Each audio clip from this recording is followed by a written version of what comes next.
the impact of the regulatory changes on the Korean market is being felt at different levels, and one cannot attribute really the impact of the decrease of the volume to solely the changes in the regulatory environment. There are many other factors that have been discussed, and that obviously, take into account also the macroeconomic environment, the specific Korean economy environment, and not just the regulatory changes. The fact that we are experiencing across asset classes and in many sectors of the financial markets record low volatility, of course has an impact also in Korea and in the Kospi trading. I believe that the regulators in Korea, as much as in any other market, have at heart not just the protection of their investors, but also the proper functioning and efficient operating of markets at the service of the real economy. So with this in mind, if you take into consideration macroeconomic factors, national economic environment, and the regulatory changes, all together have an impact on volumes, of course. But I believe that what is the most important is for a market operator like Cmegroup or like KRX to continue to educate the investors, whether it's the pure retail investor or the more sophisticated professional trader or prop trader, or whether it's the institutional investor that needs futures markets to manage risk and to hedge against price volatility. Each of those categories of investors and participants deserves and requires education, and it's also a market operator's duty and responsibility to educate the market. And this is what Cmegroup has spent a very significant amount of time in doing across the Asia-Pacific region. I agree with Mr. Kim, and I would add to his answer 2 points. One is the importance as regulatory changes are implemented to protect the retail investors, to also consider the right balance between what needs to be complied with by the retail investors themselves, what needs to be implemented at the broker and FCM level, as well as what needs to be done at the market operator level. It's very important that within the ecosystem, the various constituents, the end user, the intermediary, and the exchange, share the responsibility of, one, enhancing integrity of the market, and two, improving the level of sophistication of the users through education. So it's really the balance between those three key constituents that I think is also very important. It's very important, and that's my second point. It's very important because you can witness in other markets, and you take, for example, Japan, which has implemented in 2005 very strict regulations in its commodities futures markets.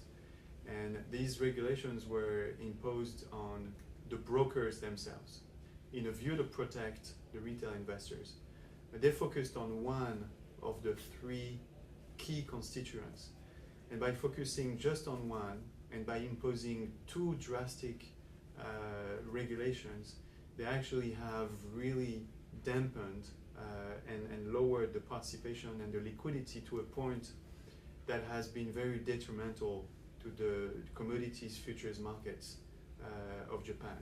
Now they are reacting, and for the last 2 years, they're looking at reforming again in a way to improve the participation of also the retail, and that's important to find the right balance, because at the end of the day, retail liquidity is a very important component to the health of the overall liquidity of a market.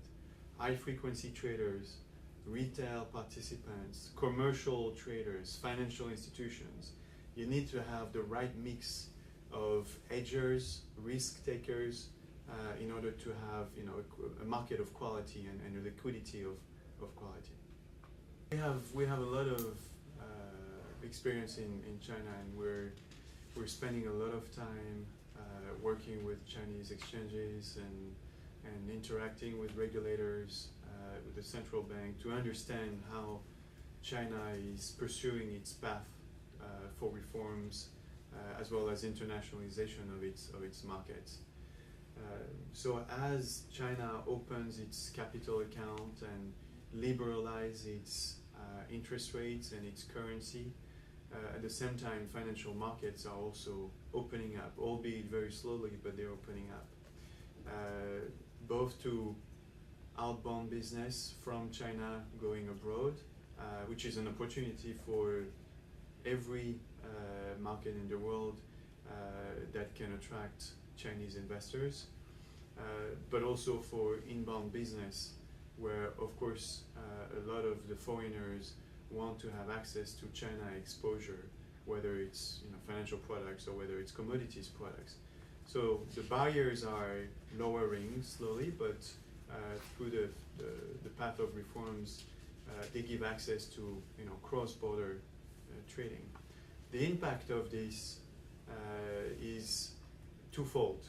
Is obviously that there will be a shift of liquidity given the size of the Chinese markets, and this shift of liquidity will present challenges as well as opportunities. But we believe that the opportunities will more than compensate the challenges, and the capability of Chinese investors to trade on foreign markets, including in Korea, including of course in the United States, in Japan, in Singapore, in Europe, the ability to have that exposure outside of China will most certainly more than offset the potential impact that was described by Mr. Kim of investors looking at, for example, CSI options as opposed to KOSPI options. But one thing to remember is that the market in China is still one that matures, and options are not yet introduced. They will be in the very short term, but they're not yet introduced, and it will take time for investors to get familiar with options in the mainland. And the other aspect is that the markets over there are mainly focused on commodities, and therefore this also has an impact on how cross-border trading will evolve as China opens up.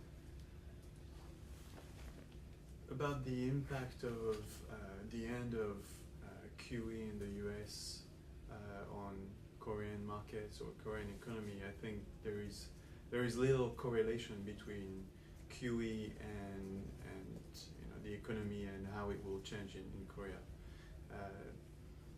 I think a lot of research academics or practitioners now have established more or less that the QE program in the United States did not necessarily have an impact on employment or the economy in America. It was obviously a means to increase liquidity and the money supply, and enable banks to have that liquidity on hand, but it did not necessarily translate it into more jobs. I think the economy itself, which has seen less unemployment in the United States, is has worked in ways that the government has intended it to, outside of specific QE program.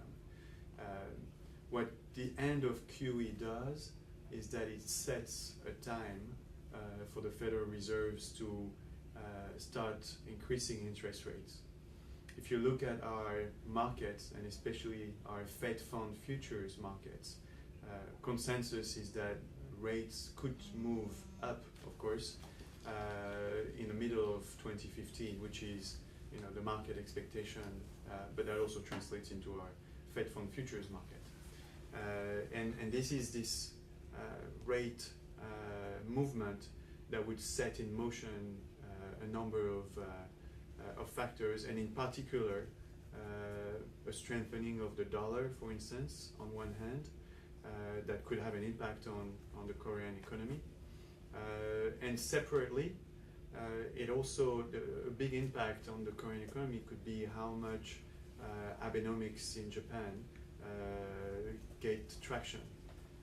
If Prime Minister Abe finds challenges in implementing its third arrow, maybe there will be a need for an additional round to devaluate the yen. And seeing the yen 120 to the dollar could be a way for Prime Minister Abe to continue to spur growth and inflation.